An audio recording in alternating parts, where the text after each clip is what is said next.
한국은 얼마나 가난하면 채소만 먹는 거야? 도대체 너는 어디서 그런 말도 안 되는 소리를 짓거리는 거니? 인터넷에 보면 호주는 고기 위주의 식단이고 한국은 비빔밥 등 다 채소밖에 못 먹는 후진국이라더라. 전 세계적으로 웰빙 열풍이 불면서 육류보다는 채소 위주의 식단을 선호하는 사람들이 늘고 있습니다. 하지만 무조건적인 채식만을 고집하기보다는 균형 잡힌 식습관을 유지하는 것이 진정한 웰빙이라는 생각이 드는데요. 오늘 소개해드릴 사연은 한국에 오고 나서 고기 맛을 알아버렸다는 호주인 채식주의자의 경험담입니다. 그녀는 채식만 고집하다 빈혈로 쓰러지고 난 뒤에 친구의 강요로 고기를 먹게 되었다고 하는데요. 과연 그녀에게는 무슨 일이 있었던 걸까요? 호주 여성의 사연입니다. 감동의 모든 것 애청자 여러분. 영상 시작 전 좋아요와 불우이웃을 위해 끝까지 시청 부탁드립니다. 안녕하세요. 저는 호주인 체른이에요. 요즘에는 호주에 국적을 두었지만 한국을 사랑하고 한국인이 되고 싶어하는 저 같은 사람을 대한민국인이라 표현한다죠. 제가 너무 마음에 들어 하는 말이랍니다. 저의 식습관이 한국에 와 완전히 달라졌거든요. 간혹 유튜브나 인스타를 보면 한국 음식에 빠진 호주인들을 만날 수 있어요. 건강하다, 신선하다는 말을 주로 하고 호주의 음식 스타일보다 한국의 음식들이 건강하고 다채롭다는 표현을 많이 사용하죠. 저는 그 말 뜻을 이해 못했어요. 호주에서 한국으로 오기 전까지 저는 채식주의자였거든요. 신선하다는 말은 채소에만 사용된다고 느꼈으니까요. 그런데 한국 음식들을 접하고 전혀 다른 세상에 초대받은 느낌입니다. 입이 너무 고급스러워져 다시 호주로 돌아갈 수 있을지도 사실 걱정이에요. 간간히 비자 때문에 다시 호주로 돌아가고 한국을 그리워하는 호주인 방송을 접했을 땐 컨셉도 희한하게 잡았다고 생각했어요. 하지만 너무나 공감하며 호주 출국일이 다가오면 제가 포장해 갈 수 있는 게 무엇일지 미리 고민하는 습관이 생겼을 정도입니다. 우선 제가 왜 채식주의자가 되었는지에 대한 설명을 해야 할 것 같아요. 어린 시절부터 채식을 고집했던 건 아니거든요. 어린 시절 기억하는 우리 집 분위기는 항상 고기 파티를 하는 시끌벅적한 집이었습니다. 아침에도 어제 구웠던 남은 칠면조의 샐러드를 함께 먹을 정도였으니까요. 저 역시 고기를 먹지 않는 식사는 배가 고프고 출출하다는 생각이 들어 선호하지 않았어요.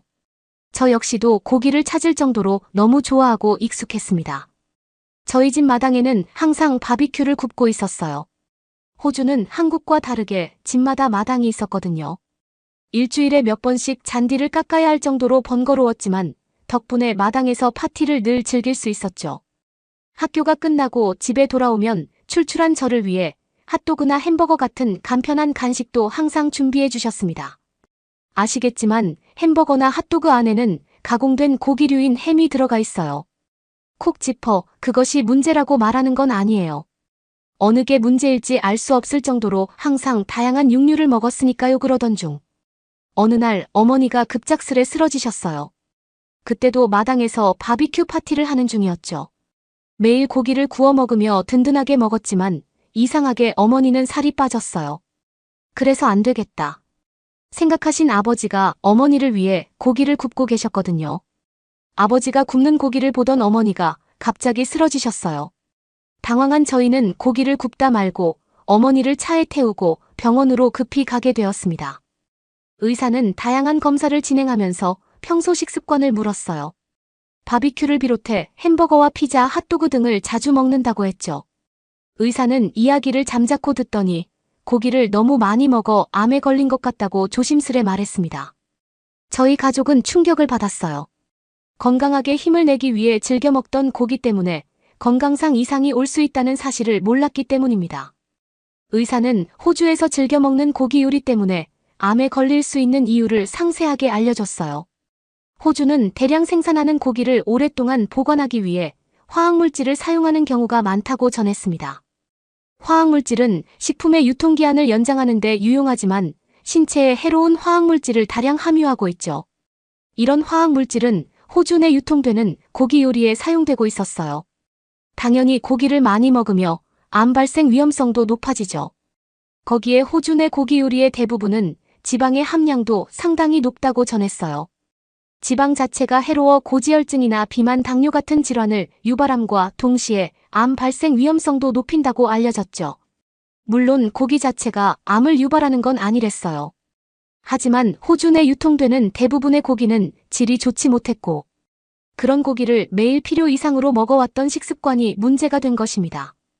그렇게 어떤 손 쓸 틈도 없이 어머니를 먼저 하늘나라에 보냈어요.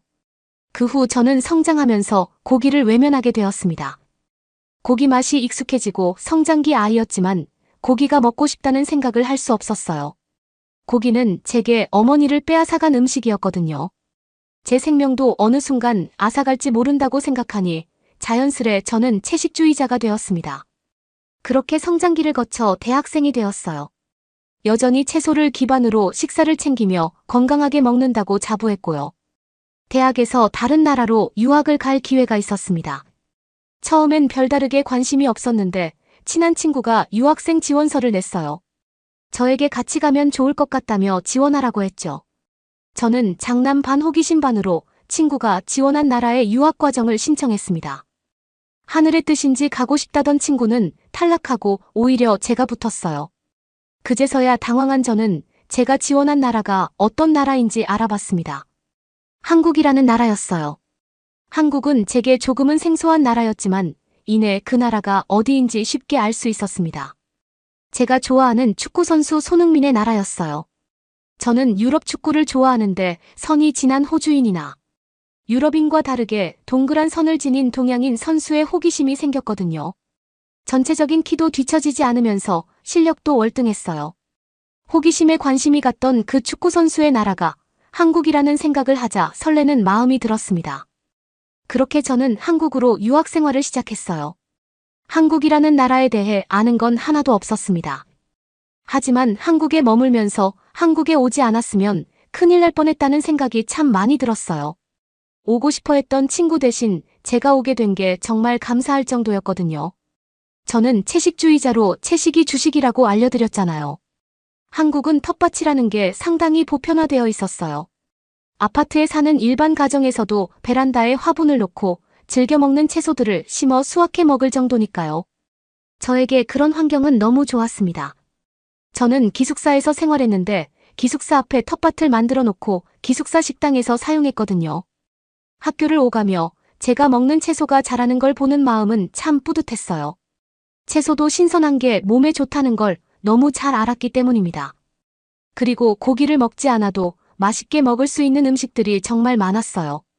한국은 채식주의자들이 외식을 하기엔 불편함이 한둘이 아니었거든요. 대부분 식당과 음식에 고기가 들어갔어요. 채식을 파는 식당은 가격이 다소 비싸서 학생 신분에서 쉽게 갈 수 있는 것도 아니었죠. 반면 한국은 달랐습니다. 백반이라는 일반 음식만 주문해도 한 끼 식사에 다양한 채소 반찬을 먹을 수 있었어요. 물론 그중 고기가 들어가긴 했지만 굳이 고기를 먹지 않아도 다양한 밑반찬의 밥 한 그릇을 충분히 비울 수 있었죠. 그래서 한국으로 온 걸 감사했죠. 구경할 거리도 많아 학교가 끝나면 시내로 나가 쇼핑도 하고 경복궁 같은 고궁도 돌아다녔어요. 서울이라는 곳은 대중교통도 잘 되어 있어서 하루 사이에도 할 일들이 정말 많았거든요. 변화된 주변 환경이 처음엔 걱정이었지만 어느새 전 너무 잘 적응하고 있었어요. 하지만 호주에 살 때보다 너무 많은 활동을 해서였을까요? 저는 생각지도 못한 타이밍에 한국에서 쓰러지고 말았습니다. 대낮에 거리를 걷다가 머리가 어지러운 걸 느꼈어요. 하늘이 노랗게 변하는 것 같더니 이내 정신을 차릴 수 없었어요. 정신을 차렸을 땐 병원이었거든요. 친구들이 당황해서 구급대를 부르고 전 병원에 실려오게 되었죠. 의사는 정신을 차린 절 보더니 빈혈 수치가 높다고 말했어요. 그러면서 고기를 많이 먹어야겠다고 덧붙였습니다.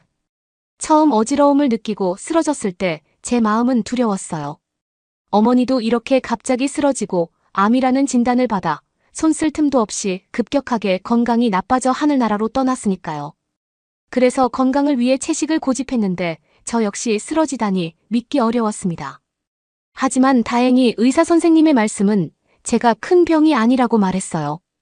의사 선생님은 빈혈이 심하면 건강상 이상이 올 수 있으니 고기를 꼭 챙겨 먹으라고 당부하셨습니다.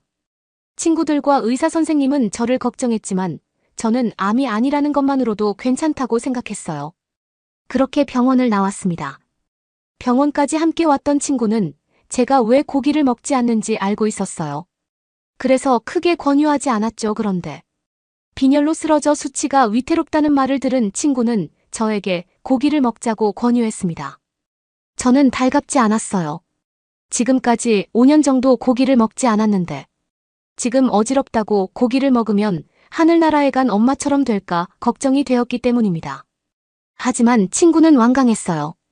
웬만하면 자기도 이런 소리 안 하겠지만 지금 이 상태라면 오히려 영양소가 부족해 암이 될 수 있는 걸 왜 모르냐고 살짝 언성을 높였기 때문입니다. 계속 먹으라는 소리는 하지 않겠다는 말도 덧붙였어요. 또 쓰러지면 그땐 어떻게 할 건지 묻더니 기운을 차릴 때까지만 고기를 먹고 그 이후엔 안 먹어도 된다고 저를 설득하기 시작했습니다. 마음이 내키는 건 아니었어요. 하지만 친구 말처럼 이후 어떻게 해야겠다는 대처 방법도 없었죠. 진짜 의사가 걱정하는 대로 친구가 묻는 대로 고기를 먹지 않는다면 저는 또 충분히 쓰러질 수 있었으니까요. 결국 저는 고집을 버리고 고기를 먹기로 했습니다. 먼 미래까지는 아니더라도 지금 당장 눈앞에 있는 불은 끄는 게 급선무라 생각했어요. 눈을 감고 친구를 따라 고깃집으로 갔습니다. 친구는 우스갯소리로 한 달 용돈을 저를 위해 다 턴다고 말했어요.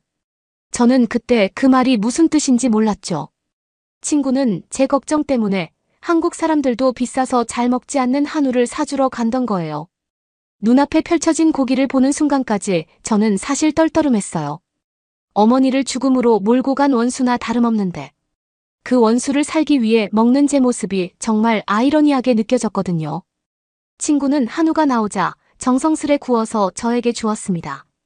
소금과 기름이 섞인 소스에 살짝 찍더니 저에게 먼저 먹어보라고 제 접시에 놓아줬죠. 저는 못 이기는 척 한 점 집어들었습니다. 입에 한 입 넣었는데 전 정말 충격을 받았어요. 지금까지 호주에서 먹던 고기 맛과 전혀 달랐거든요. 씹는다는 표현을 할 수 없을 정도였어요. 입안에 넣고 잠깐 흐물거렸을 뿐인데 고기 한 점이 입안에서 사라졌으니까요. 저는 당황할 수밖에 없었어요. 맛을 음미하기도 전 제대로 된 고깃집을 느끼기도 전에 흔적도 없이 사라진 고기 때문에 의도하지 않게 입맛을 다질 수밖에 없었죠. 당황한 제 표정을 읽은 친구는 당연하단 듯 웃으며 말하더라고요. 맛있지? 그 말에 저도 모르게 헛웃음이 났습니다. 제 기억 속 고기 맛과 차원이 달랐어요. 호주는 앞에서도 말했지만 구워 먹는 고기여도 소스 맛이 강했어요. 나중에 호주 의사가 알려줘서 알았죠. 신선한 고기를 사용하는 게 아니니. 대부분 고기는 향신료로 고기 맛을 가려야 했어요. 마른 고기지만 사실은 다양한 소스 맛에 길들여졌던 거예요. 당연히 건강에는 좋을 리 없고요. 반면 한국은 달랐습니다. 친구가 오늘은 제가 아파서 비싼 식당으로 와 먹었지만 훨씬 저렴한 식당도 많다고 알려줬어요. 소 잡는 날에만 문을 여는 식당도 있대요. 한국 사람들은 신선한 고기가 건강하고 맛있다는 걸 알았던 거예요. 동네의 한두 정육점은 소 잡는 날이라고 알려주며 신선하다는 걸 광고했죠. 한국에도 쌈장이라는 고기를 찍어 먹는 소스가 있었어요. 하지만 호주와 달랐죠. 호주는 고기 누린내 같은 냄새를 가리는 용도였다면 한국은 고기의 감칠맛을 더욱 부각시키는 용도였어요. 고기 자체의 맛은 살리고 더 맛있게 먹을 방법을 고안했던 거죠. 그리고 마트도 식당도 무항생제라는 걸 홍보할 정도로 건강과 마크 어느 하나도 놓치지 않았습니다. 저는 그 이후 한국 친구를 따라다니며 삼겹살, 갈비 등 한국 사람들이 즐겨 먹는 고기를 순차적으로 먹었습니다. 고기들은 하나같이 신선하고 맛있었어요. 갈비도 간을 강하게 하지 않았어요. 호주에서 먹던 고기 맛과 전혀 달랐죠. 저도 모르게 빠져들고 있었습니다. 그동안 왜 채식을 했을까? 후회가 될 정도로 채식만 신선하다고 생각했던 지난 날을 반성하게 되었어요. 그리고 한국인들은 고기를 먹는 만큼 신선한 채소도 곁들여 먹었습니다. 상추와 깻잎 등 채소와 함께 먹으니 호주에서 먹는 고기 양보다 적었어요. 고기 하나만 먹는 게 아닌 함께 먹을 때 더 맛나게 할 부수적인 것들도 많아서 맵기 고기를 먹어도 질리지 않을 정도였으니까요. 그러자 어느 순간 호주에 있는 아버지 생각도 났습니다. 아버지는 여전히 호주에 살고 계시니 이런 고기 맛을 느끼지 못했거든요. 그래서 제가 호주로 돌아가기 전 아버지에게 꼭 한 번은 한국에 오시라고 조르고 있는 중이랍니다. 아마 고기 때문에 오라고 한다면 당연히 안 오실 거예요. 저는 어머니를 잃은 슬픔이지만 아버지는 배우자를 고기 때문에 잃으셨으니까요. 하지만 지금까지 호주에서 먹었던 고기 맛과 차원이 다르다는 걸 아신다면 생각이 달라지실 것 같습니다. 저 역시도 그랬으니까요. 이젠 어딜 가도 채식주의자라는 말을 하지 않아요. 한국에서만 가능할 거라 생각해 하루에 한 끼 이상은 늘 신선한 고기와 함께 먹고 있답니다. 영양 불균형으로 쓰러졌던 게 한국이라는 사실이 정말 감사해요. 호주였다면 아마 저는 고기를 먹을 생각을 못했을 거예요. 그리고 시간이 더 지나 건강상 이상 신호가 생겼을 수 있다고 생각해요. 한국으로 유학 오고 싶어 했던 친구 대신 제가 올 수밖에 없었던 이유가 하늘에 먼저 간 어머니의 마음이 아니었을까? 이제는 그런 생각까지 한답니다. 여러분은 이번 사연을 통해 어떤 것을 느끼셨나요? 어린 시절 어머니의 투병 생활 때문에 채식주의자의 삶을 살고 있던 이 호주 여성은 한국에 오고 나서 모든 고기가 건강에 해롭지만은 않다는 사실을 깨닫게 되었습니다. 그리고 건강하게 고기를 먹을 수 있는 한국의 음식을 사랑하게 되었는데요. 앞으로도 한국에서 건강한 음식들과 함께 건강하고 행복한 생활을 이어갔으면 좋겠네요. 구독과 좋아요 부탁드리며 사연자분께 전해드릴 댓글도 남겨주시면 전달해드리겠습니다. 그러면 더욱 감동적인 다음 사연으로 넘어가겠습니다. 한국 축구는 축구도 유명하지만 응원단으로도 아주 유명하죠. 북중미 월드컵 예선전에서도 역시 한국 응원단의 열띤 응원 덕분에 뜨거운 열기와 분위기를 고조시키고 있다고 하는데요. 그 뜨거운 열기를 촬영하기 위해 현지로 가게 된 미국 남성은 여자 친구와 절친한 친구들과 함께 이번 여정을 가게 됐다고 합니다. 행복하고 즐겁기만 할 거라고 기대했던 것과 달리 이번 여행에서는 그들에게 다시 생각하고 싶지도 않은 엄청난 사건과 사고를 연달아 겪게 되었다고 하는데요. 심지어 여자친구가 말로 하기 싫을 만큼 큰 피해를 당한 범인을 다행히 현장에서 바로 검거했는데 놀랍게도 그의 입에서 나온 건 한국말이었다고 합니다. 믿을 수 없는 사실에 미국 남성은 화를 멈출 수가 없어 분노에 몸을 떨 정도였다고 하는데요. 그들에게 어떤 끔찍한 일이 생긴 걸까요? 이 남성은 이 사건에 관해 현지에서 우리에게 꼭 하고 싶은 이야기가 있다며 사연을 보내왔습니다. 바로 며칠 전에 썼다는 그의 따끈따끈한 사연 바로 시작해보도록 하겠습니다. 안녕하세요. 저는 미국에서 다양한 축구 콘텐츠를 만들어 활동하고 있는 유튜버 기획, 제작자이자 출연까지 하고 있는 캐세이라라고 합니다. 이번에 저는 월드컵 예선 현장 촬영을 위해 여자친구, 저의 친한 친구들과 함께 어렵게 표를 구해 미국으로 갈 수 있게 되었습니다. 표를 구하는 게 어렵더라고요. 웬만한 표는 거의 다 금방 구할 수 있는데 특히 한국 선수팀들이 뛰는 경기 티켓은 점점 더 구하기 힘들어지는 것 같아요. 아마도 한국 선수들의 소식은 유럽 사람들도 워낙 관심을 갖고 보기 때문에 전계 팬들이 몰려와서 그런 게 아닐까 싶어요. 한국 선수들뿐만 아니라 다양한 국가에서도 유럽 리그에 뛰고 있는 선수도 꽤 있기 때문에 촬영을 하게 되면 구독자들에게 열렬한 조회수를 기록할 수 있을 거라는 생각이 들었죠. 그래서 좀 무리긴 했지만 웃돈을 주고서라도 티켓을 구했고 숙소까지 예약할 수 있었습니다. 사실 저는 열심히 하고 있는 유튜버지 잘 되고 유명한 유튜버는 아니거든요. 만약 유명했다면 표를 초청해주거나 혹은 쉽게 구할 수 있었을 텐데 약간 서러운 마음이 들게 했어요. 그래서 이번에야 말로 재밌게 촬영을 하고 편집해서 조회수를 높여볼 생각을 가지고 있었습니다. 축구 유튜버는 다양한 콘셉트를 가지고 있어요. 본인이 찍어서 1인칭으로 찍는 유튜버가 있는가 하면 축구 스타들의 스페셜한 영상을 주로 업로드하는 패널도 있고 축구 강좌를 통해 다양한 축구 기술을 배울 수 있는 것 프리미어 리그 영상을 주로 분석하는 채널도 있지만 대부분은 축구 경기를 다시 보여주면서 영상을 감상하고 날카롭게 분석하는 콘텐츠가 많습니다. 저도 그와 비슷한 영상을 올려봤지만 다른 채널에 비해 경쟁력이 없었는지 새로운 콘텐츠를 찾아야 했죠. 그래서 직접 찍으러 가는 게 답이라는 생각이 들었고 표를 드디어 구했을 땐 이건 하늘이 내린 절호의 기회라는 마음이 들더라고요. 저는 이번 콘텐츠는 사람들이 어떤 걸 좋아할지 모르니 최대한 현장 느낌을 담아 경기뿐만 아니라 현지에서 일어나는 모든 상황들을 낱낱이 담아 보여주는 리얼함으로 가는 게 좋다고 판단했어요. 그 중에서도 특히나 주의 깊게 찍어야 하는 부분은 한국에 관한 것들이었어요. 응원이나 분위기 선수들 말이에요.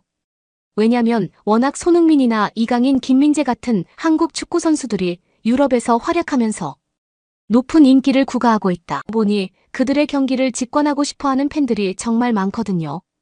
이번엔 그 선수들을 한 번에 볼 수 있는 경기이다 보니 축구팬에게는 이만한 명장면이 없죠. 실제로 제가 올렸던 콘텐츠들 중에서 북중미 월드컵 예선전에 손흥민 선수와 김민재 선수에 관련한 것이 가장 높은 조회수를 만들어낸 것만 봐도 그를 향한 축구팬들의 클릭률이 엄청나다는 걸 알 수 있었어요. 김민재 선수는 한국뿐 아니라 아시아 전체를 대표하는 센터백이라고 할 수 있을 정도로 엄청난 선수라는 걸 이제 모두가 인정하고 있어요. 높은 공중볼 경합 능력에 강한 헤딩까지 남자가 봐도 멋지죠. 피지컬적인 면도 대단하지만 팬들을 향한 성격까지 좋은 걸로 유명하잖아요. 손흥민 선수는 뭐 설명할 필요가 없을 것 같네요. 유럽 사람 중에 손흥민을 모르면 유럽 사람이 아닐 정도로 토트넘에서 큰 활약을 하면서 엄청난 인기를 얻고 있는 선수죠. 손흥민은 고도의 기술, 뛰어난 드리블, 압도적인 스피드골에 대한 감각 자체가 일반 다른 선수들과는 어나더 레벨이 아닌가 싶어요. 특히 빠른 드리블로 상대 수비수를 제치는 능력을 볼 때마다 카타르시스가 넘치니까요. 그 다음으로는 제가 완전 팬이 되어버린 이강인 선수도 있는데 그는 어린 나이부터 천재적인 재능을 가졌던 선수라고 생각해요. 장난꾸러기 같은 모습에 전혀 그렇지 않은 실력은 반전 매력을 더 돋보이게 해주죠. 그는 뛰어난 중앙 미드필더로 기술적인 능력과 시야가 워낙 뛰어나잖아요. 그래서 개인적으로 저는 이강인 선수의 광팬입니다. 이야기를 하다 보니 제 본심을 들킬 수밖에 없네요. 맞습니다. 저는 한국 선수들을 엄청나게 좋아해요. 그래서 이번 월드컵을 촬영하러 오는 길이 내내 신나고 기대될 수밖에 없었어요. 모든 경기가 다 좋지만 특히 유럽에서 손흥민 선수 경기를 직관하려면 진짜 큰 경쟁을 치러야 하거든요. 저는 예전에 촬영을 하다가 한번 손흥민 선수를 가까이서 본 적이 있었는데 그는 심지어 성격까지 완벽하고 겸손하더라고요. 대대로 축구 스타들이 성격까지 그렇게 완벽한 일은 없는 일인데 손흥민 선수는 판타지에 나오는 캐릭터처럼 출중한 실력과 흠잡을 곳 없는 성격까지 더 그의 팬이 될 수밖에 없게 했어요. 그 이후 확실히 더 한국 선수들의 광팬이 된 것입니다. 한국의 프리미어 리그 선수들 덕분에 이전에 아시아 선수들에 대한 편견을 가지고 있던 사람들에게 실력으로 그 편견을 깨 부수는 그들이 너무 남자답고 멋진 것 같아요. 미국에 도착하면서 그전부터 그랬지만 경기장에 가까워지면 질수록 더 신이 나 마음을 주체하기 어려웠어요. 곧 있으면 제가 좋아하는 한국 선수들을 한자리에서 볼 생각을 하니까 그 마음을 숨기는 일이 쉽지 않았죠. 제 친구 2명은 일본 선수들의 팬이라 저와 조금 다른 견해를 가지고 있긴 했어요. 친구들은 월드컵에서 우승을 할 만한 팀은 오직 일본뿐이라고 주장했어요. 축구팀의 최종 명단에 총 20명의 선수가 잉글랜드, 스페인, 미국, 포르투갈 등 유럽 리그에서 활동하고 있는 만큼 일본의 실력에 비해 한국은 비교 상대도 안 된다는 입장이었습니다. 저도 일본이 강력한 우승 후보라는 건 인정할 수밖에 없긴 해요. 역대 월드컵에서 일본이 총 4번이나 우승을 차지했고 이게 월드컵 역사상 가장 많은 우승 횟수를 기록했다는 것도 잘 알고 있어요. 하지만 지나친 자신감은 오만으로 이어진다는 말이 있죠. 저는 그 말을 확신해요. 일본의 최근 경기들을 보면 그 말이 진짜 이루어지고 있다는 걸 알 수 있으니까요. 함께 온 일행 중에서 저와 다른 마음을 가지고 있었던 사람은 또 있었는데요. 그건 바로 저의 사랑하는 여자친구로 영국 출신의 벨라느였어요. 그녀는 축구를 보고 웬만한 유명 축구 선수들의 이름을 잘 알긴 하지만 저처럼 축구에 완전히 홀려있는 정도는 아니었어요. 그래서 우리는 데이트할 때만은 최대한 축구에 관련된 이야기를 하지 않기로 약속했지만 재채기처럼 제 마음을 숨길 수 없듯이 자꾸만 축구에 대한 이야기가 튀어나오곤 해요. 그래도 웬만해서는 제 일과 취향 그리고 벨라느와의 데이트는 구분하려고 노력하죠. 그런데 이번만은 달랐어요. 해외에서 촬영을 하는데 비용과 시간을 투자하는 만큼 더 많은 영상을 뽑아내고 싶었거든요. 그래서 이번에는 미안하지만 여행 겸 나의 일을 도와줄 수 없겠냐고 제안했고 그녀가 승낙을 해줘서 그녀와 함께 올 수 있었어요. 벨라느는 촬영을 취미로 했는데 전공한 사람들만큼이나 잘 다뤄서 그녀가 찍는 영상은 제가 찍은 것보다 훨씬 퀄리티가 좋거든요. 벨라느는 제 여자친구이기도 하지만 촬영을 도와주는 저의 든든한 서포터이기도 해요.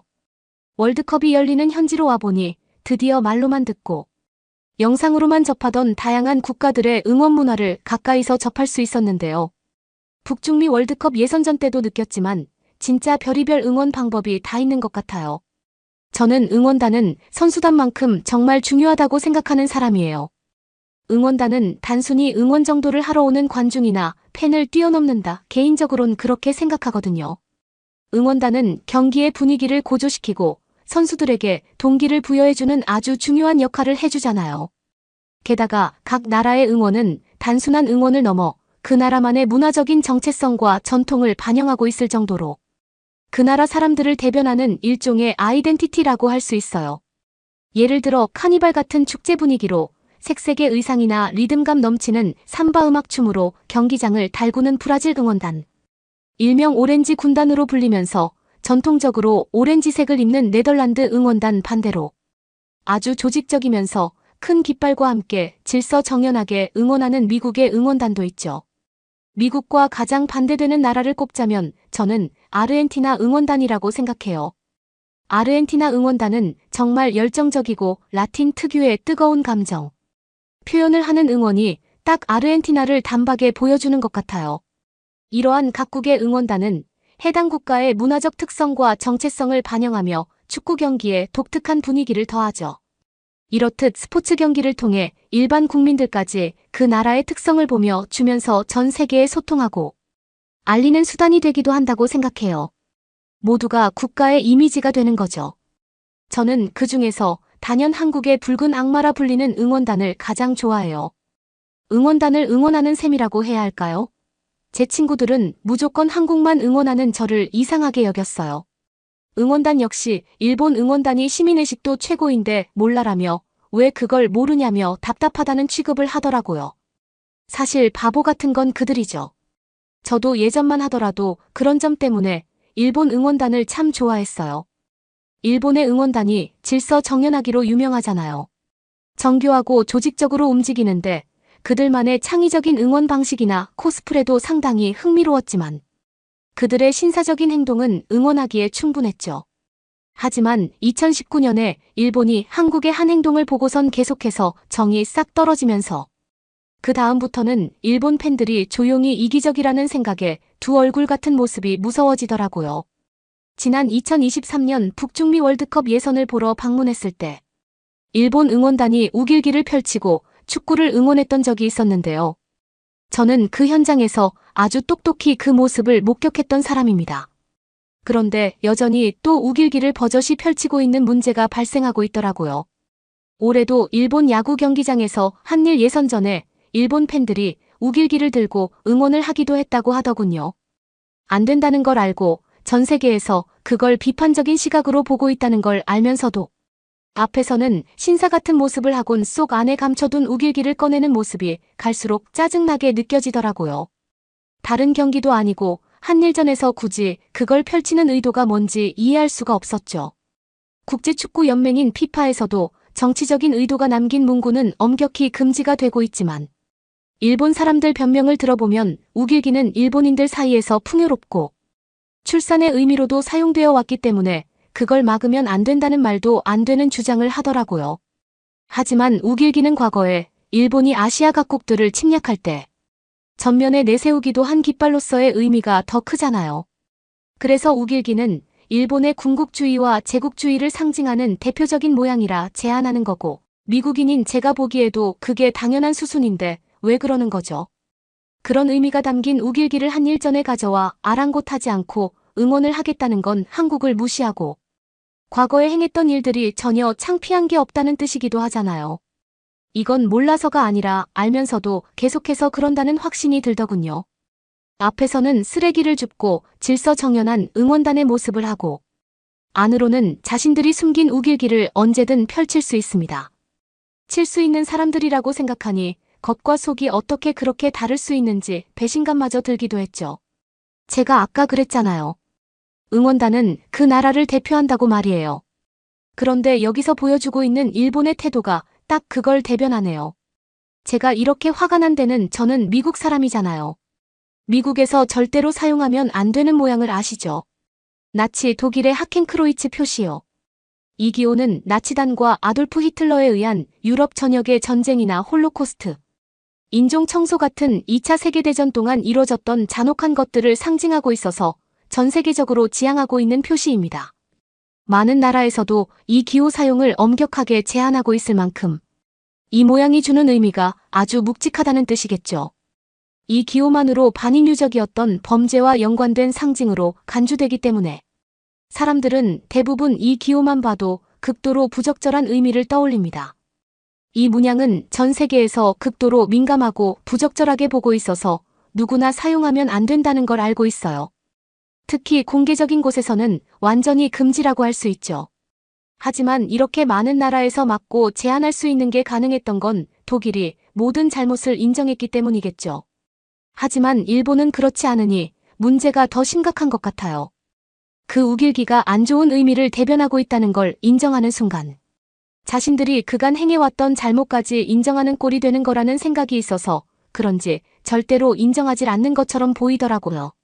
저는 한국인도 아닌데 미국 사람이다 보니 이런 경우를 참을 수가 없네요. 한국 사람들은 대단해요. 저 같았으면 그 상황에서 난리를 치고 그 깃발을 갈기갈기 찢었을지 모르겠어요. 하지만 한국인들은 묵묵히 자신의 자리를 치우고 정리하고 나가더군요.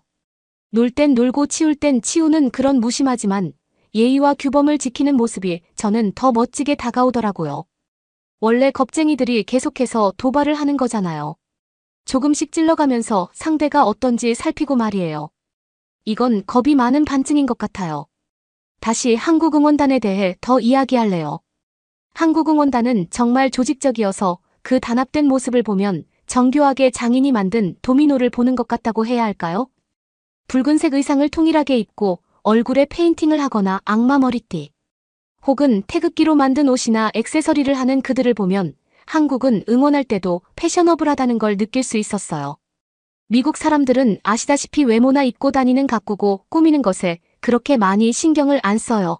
그래서 한국 사람들과 특히나 비교되곤 하는데 실제로 많은 한국인들을 보니 차이가 나긴 꽤 나더라고요. 한국 남자들은 어떻게 그렇게 다들 K-팝 스타처럼 키도 크고 얼굴이 작고 피부도 밝고 좋은지 비법을 묻고 싶었어요. 한국은 근데 제 눈에만 좋아 보이는 게 아닌 건 확실한 것 같아요. 한국의 응원법을 따라하는 세계 팬들도 이제 많아졌고 심지어 얼마 전에 월드컵 개최국인 미국은 홈 경기 분위기를 띄우기 위해 레바논 등 아랍 국가에서 응원단 아르바이트를 모집한 사실이 들통나고 말았잖아요. 투데이 더 머룬이라면서 구호도 마치 한국의 대한민국을 그대로 따온 것 같이 미국의 응원 구호로 만들어 자국 축구 국가대표팀을 열렬히 응원하게 했는데요. 이게 모두 조작이었다는 게 걸려버린 겁니다. 왜냐면 사실 미국에는 이런 한국 같은 응원 문화는 전혀 없거든요. 미국에서 홈 경기 분위기를 띄우기 위해서 이렇게 관중을 조작한 건데요. 더 창피한 건 이 사실이 뉴욕타임스에서 보도하게 되면서 한국을 따라하려고 돈까지 썼다가 망신까지 당한 일이 있었죠. 알고 보니 미국 경기에서 관중석에 등장했던 응원단 대부분이 해외에서 온 축구 팬이었다고 해요. 그때 미국은 출전한 경기장엔 한쪽 골대 뒤편 관중석에만 1000명 넘는 열성적인 응원단이 마치 한국인들처럼 열도 맞추고 파도도 타는 등 일사불란하게 북소리와 함께 아까 말씀드렸던 급조한 구호와 응원가를 외쳤는데요. 게다가 의상도 한국의 더 레지드 티셔츠를 맞춰 입은 모습을 보니 저절로 한국 붉은 악마가 생각나는 건 어쩔 수 없더라고요.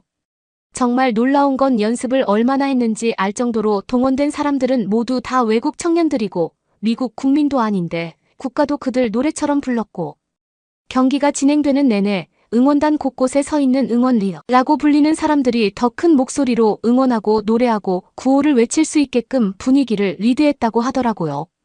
정말 치밀하게 계획되었다는 사실에 웃기고 왠지 슬프기도 했어요.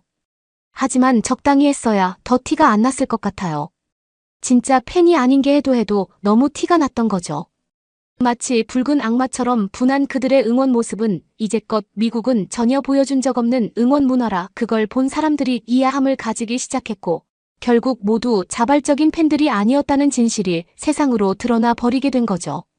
원래는 미국은 자국 프로축구 리그도 관중이 경기에서 총 1000명이 넘지 않을 정도로 팬층이 약하거든요.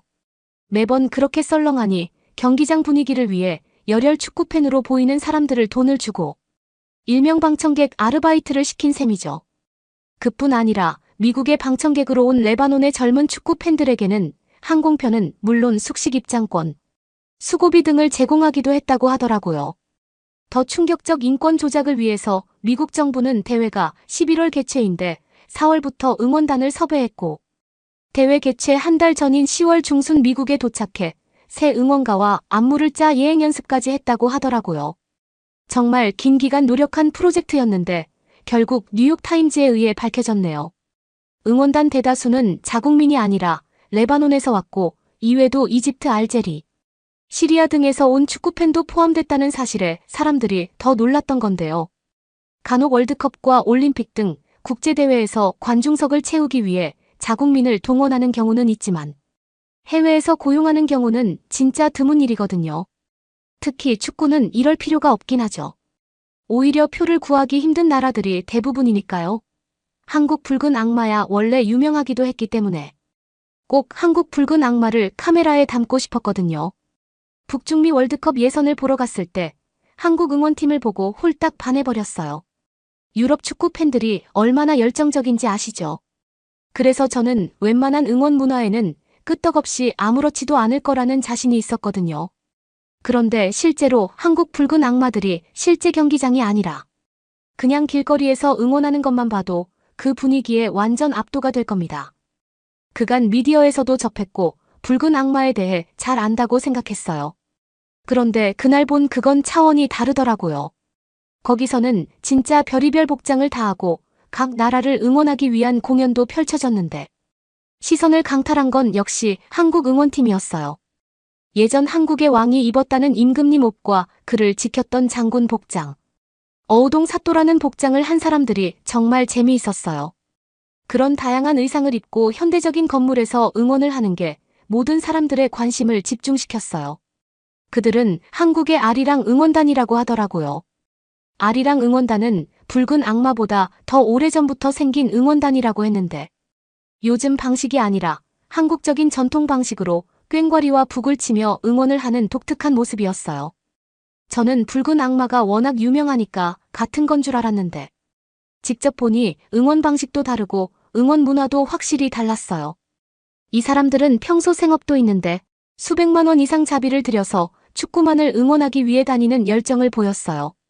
저는 축구팬이기도 하지만 수익도 창출하기 위한 일이라는 생각으로 투자했지만 정말 응원만을 위해서 저렇게 지출한 사람들을 보면 저도 모르게 존경심이 생기곤 해요.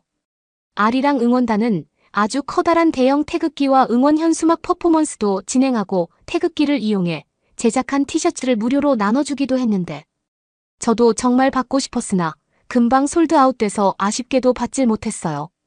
정말 누구보다 갖고 싶었는데 말이죠. 그리고 그날 한국팀이 선전을 했거든요. 그러니까 경기가 끝나고 스타디움 밖으로 나와 한국 전통소리라며 즉석 사물놀이 공연을 하기도 했는데 그 광경을 보고 한국에 더 싶은 사랑에 홀딱 빠져버린 거죠. 그때는 저뿐만 아니라 외국인들이 다 둘러싸고 촬영을 하고 난리도 아니었어요. 이런 한국의 대단한 응원을 다시 한 번 더 볼 수 있게 된 게 개인적으로 너무나 좋았어요. 저는 한국을 좋아하긴 하지만 객관적인 시선을 유지해야 하는 콘텐츠를 만드는 사람이기도 해요. 그래서 콘텐츠를 만들거나 축구에 대한 평을 하거나 현장에 대한 내용을 담을 돼 있는 그대로 저의 소감을 담고 있어요. 그래서 제 의견은 믿으셔도 될 것 같아요. 저는 뭐 한국에서 뭘 받고 쓰는 것도 아니고 사비를 털어 직접 경험한 이야기를 쓰는 평범한 사람일 뿐이니까요. 저는 여자친구 벨라느와 둘이서 함께 중국이 경기하는 경기장을 찾았어요. 친구들은 중국 경기는 안 봐도 된다면서 그 시간에 좀 누워있는 게 훨씬 낫다는 말을 했죠. 사실 저도 의아하긴 해요. 중국은 경제력도 이제 예전보다 갖춰졌고 14억이나 되는 인구 중에서 어떻게 축구 인재가 이렇게 나오지 않을까 하는 합리적인 의문이 들었어요. 아마도 그건 진짜 인재들을 놓쳐버릴 수밖에 없는 내부의 어떠한 압력이나 사건들이 원인이 됐을 거라고 봐요. 제 예감처럼 최근에 중국의 TV인 CCTV에서 부패 척결에 대한 다큐멘터리를 통해 중국 축구계가 얼마나 매관매직과 승부조작, 뇌물수수 같은 비리가 많은지에 대해 공개했잖아요. 그 내용을 보니까 2022년에는 중국 축구 국가대표팀 감독은 뇌물로 6억에 가까운 돈을 받아 체포됐고, 국가대표팀 감독이 된 뒤 실력이 안 되는 선수들을 대표팀으로 발탁돼서 논란이 있기도 한 걸 보면 제 예감이 왠지 맞을 것 같아요.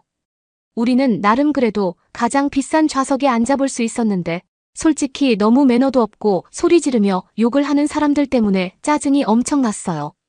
그래도 꼭 참고 봐야겠다 생각했는데 경기가 시작하자마자 레바논의 선수들이 입장하고 인사를 하고 시작할 때까지 그들에 대한 야유가 끊이질 않는 거예요.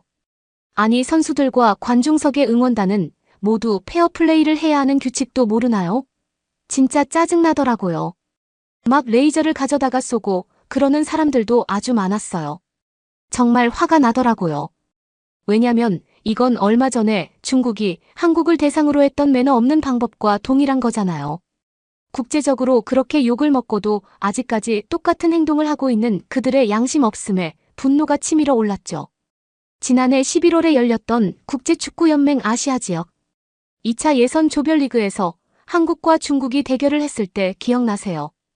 태극기 그리고 손흥민에게 야유랑 욕설을 도 넘게 막 쏟았던 중국인들 때문에 화가 머리 꼭대기까지 차올랐던 적이 있었잖아요. 손흥민 이름이 새겨진 유니폼을 착용한 한국 축구 팬들이 태극기를 들고 곧바로 중국 팬들이 신경질을 퍼부으면서 해당 팬에게 갑자기 일어나서 겁을 주거나 고함을 지르는 말도 안 되는 행동을 했습니다. 거의 욕설에 가까운 고함을 지르고 나가라고 하는 둥 어이없는 행동을 했어요. 아니 경기장이 자기네 거도 아닌데 어떻게 그런 행동을 하죠? 한국 팬들이 응원을 하기만 하면 욕설을 하고 소리를 지르고 심지어 경기 시작 전에 한국의 국가가 나올 때 그 상황에 맞춰서 야유를 쏟아붓기도 했어요. 국제대회는 어느 종목이든 관례라는 게 있고 예의가 존재하잖아요. 그 기준으로는 상대 국가를 존중하기 때문에 침묵과 박수를 치는 것이 일반적이지만 중국의 태도는 매너 없고 혈압 오르는 일들의 연속이었어요. 경기가 시작하고 나서는 더 심했었죠. 경기를 하는 내내 한국 선수들에게 이유 없는 일방적인 야유를 쏟았고 진짜 심했던 최고봉은 황희찬 선수가 얻어낸 페널티킥을 손흥민이 슈팅을 연결할 때 중국 관중들이 손흥민의 얼굴을 겨냥해 레이저를 쏘기 시작했어요. 이 레이저가 선수의 눈으로 향할 경우 순간적으로 시야에 문제가 생길 수 있고 그러다 다치게 되면 부상으로도 이어질 수 있잖아요. 이건 그냥 가만히 있으면 안 되는 행동 아닌가요? 하지만 걱정이 무색하게도 손흥민 선수는 역시 완벽한 슈팅을 날려서 중국 골대를 흔들어 버렸어요. 그 쾌감은 정말 잊을 수가 없네요. 또 득점을 하자 중국 팬들은 야유를 쏟아냈지만 하지만 한국 사람들이 그런다고 기가 죽는 사람들이 아니죠. 엄청난 집중력으로 결국 중국을 3대 0으로 이겨버렸어요. 카타르시스와 전율이 감도는 순간이었습니다. 저는 그때 국제적으로 망신을 먹었기 때문에 중국 응원단이 뭐라도 좀 나아졌을 거라 생각했어요. 그런데 그건 저의 큰 착각이었다는 걸 그날 경험할 수 있었죠. 경기를 할수록 중국 팬들의 분위기가 심상치 않게 흘러가고 있었어요. 시작 전에는 당연히 중국이 그래도 100위권 넘는 나라와 상대하는 거기 때문에 손쉽게 승기를 잡을 수 있을 거라는 예상했는데 갈수록 분위기가 승리할 수 없을 것 같더라고요. 중국에게 몇 번이나 절호의 득점 기회가 있었지만 그 기회를 놓쳐버리더라고요. 이날 중국은 60%의 점유율이나 있었고 유효 슈팅도 7회나 시도했거든요. 그런데 전혀 성공하지 못했죠. 아무도 그들을 방해하지 않는데 말이에요. 하지만 그들은 결국 똑같은 결말을 맞은 거죠. 제 옆에 앉은 중국인들은 이상한 냄새나는 음식을 먹으며 레바논을 상대로는 무조건 이길 수 있을 거라 자신하며 레바논 선수들을 조롱하고 욕하듯 웃었거든요. 응원을 할 때도 경기의 흐름이 바뀔 때마다 진짜 옆에 있는데 귀가 떨어지는 줄 알았어요. 음식물을 다 튀기면서 소리를 지르는데 정말 겨우 참았습니다. 경기의 흐름이 점점 안 좋아질수록 급기야 중국 팬들은 자기네끼리 싸우기까지 하는 수준이 되었습니다. 중국 팬들은 심지어 자기네 나라 중국 선수들에게까지 욕을 하고 난리가 났죠. 옆에 앉은 사람 말고도 다른 좌석 중국 관중들도 자리에서 일어나 입에 담을 수 없는 말들을 하며 자리에서 일어나 귀청 떨어지게 욕을 하더라고요. 한두 명이 아니라 단체로 그렇게 비매너적인 행동을 한다는 건 축구팬으로서 정말 큰 충격일 수밖에 없었는데요. 그 현장은 정말 아수라장이었어요. 이건 제가 중국어를 어느 정도 알아들어서가 아니라 아예 그들의 언어를 모르는 사람이 봐도 욕이라는 걸 누구나 알 수 있을 정도의 감정 표현이었어요. 국제대회에서 저렇게 하는 건 정말 무례한 건데 말이죠. 이 글을 쓰면서 그때가 다시 또 떠오르면서 속이 울렁거리네요. 정말 끔찍한 경험이었거든요. 저는 거기서 더 있으면 안 될 것 같아 벨라느와 나가서 거리를 걷는 다른 사람들의 인터뷰를 촬영하기로 했어요. 과격한 장면이긴 해도 그래도 이런 현장감과 실체를 생생하게 담을 수 있어서 콘텐츠적으로는 나쁘지 않은 결과물이었어요. 벨라느와 저는 경기장 밖으로 나가 사람들 인터뷰를 하게 되었습니다. 가장 처음 만난 사람은 한국 응원단 옷을 입은 크로아티아 국적의 외국인이었어요. 그는 이번에 왕복 비용과 숙소비만 수백만 원 들였고 티켓 표값만 100만 원 정도가 들었다고 할 정도로 열성 팬이더라고요. 그런데 전혀 아깝지 않다고 했죠. 그들을 보니 정말 한국 축구 선수들이 월드 클래스가 된 게 더 실감이 나더라고요. 저와 벨라느는 한국인 인터뷰를 좀 하고 싶어서 주변을 둘러봤어요. 그러자 어렵지 않게 한국인 여성들을 발견할 수 있었는데요. 한국에는 한국 축구 선수를 응원하기 위해 미녀 관중들이 찾는다며 미녀들이 관중석에 많기로 유명해서 많은 축구 남성 팬들이 일부러 한국 여성 팬들을 구경하러 찾는다는 우스갯소리가 있을 정도거든요. 그런데 실제로 만나보니 정말 한국 팬. 여성분들의 아름다운 외모는 무슨 K-팝 스타나 배우 같은 느낌을 주더라고요. 정말 감탄스러운 피부결은 물론이고 외국어도 유창해서 인터뷰도 수월하게 할 수 있었죠. 보통 유럽 축구는 남성 팬들이 차지하는 비율이 높은데 한국 팬들은 반반 정도의 느낌을 받았어요. 여성들 중에도 열성 팬들이 많더라고요. 벨라느는 그렇게 축구가 재미있냐며 안 보이던 흥미를 살짝 보이기도 했죠. 그리고 그 뒤에 중국의 경기가 끝났는지 중국인들이 몰려나오고 있었어요. 저는 단박에 중국인들인 걸 알았어요. 그들에게 나는 특유의 냄새가 있거든요. 한두 명 정도만 있으면 참지 못할 정도는 아니겠지만 다 함께 있으면 절대로 참지 못하는 냄새예요. 저는 벨라느와 이제 그만 오늘은 접고 숙소로 가자며 그녀 손을 빠르게 잡으려는데 엄청난 인파가 갑자기 질서도 없게 몰려오더니 중국인 여성은 아이의 기저귀와 먹다 남은 음식들이 들어있는 봉투를 벨라느와 부딪히며 그녀의 옷에 다 묻혀버린 사고가 발생하고 말았습니다.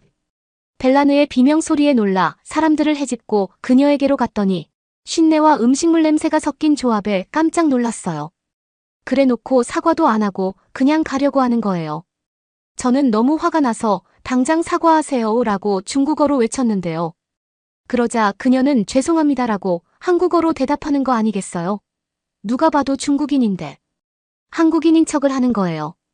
저는 한국어도 좀 할 줄 알기 때문에 사과하세요라고 한국어로 말해봤더니 전혀 못 알아듣더군요. 진짜 어이가 없더라고요. 스포츠를 사랑하는 팬으로서 제발 성숙한 문화들 좀 배우고 국제 경기에 나왔으면 하는 바람입니다.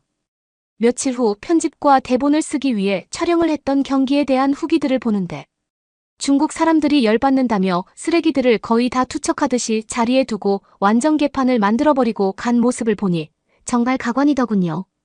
옷부터 시작해서 각종 오물을 끼얹고 갔다고 하더라고요. 정말 너무하다 싶습니다.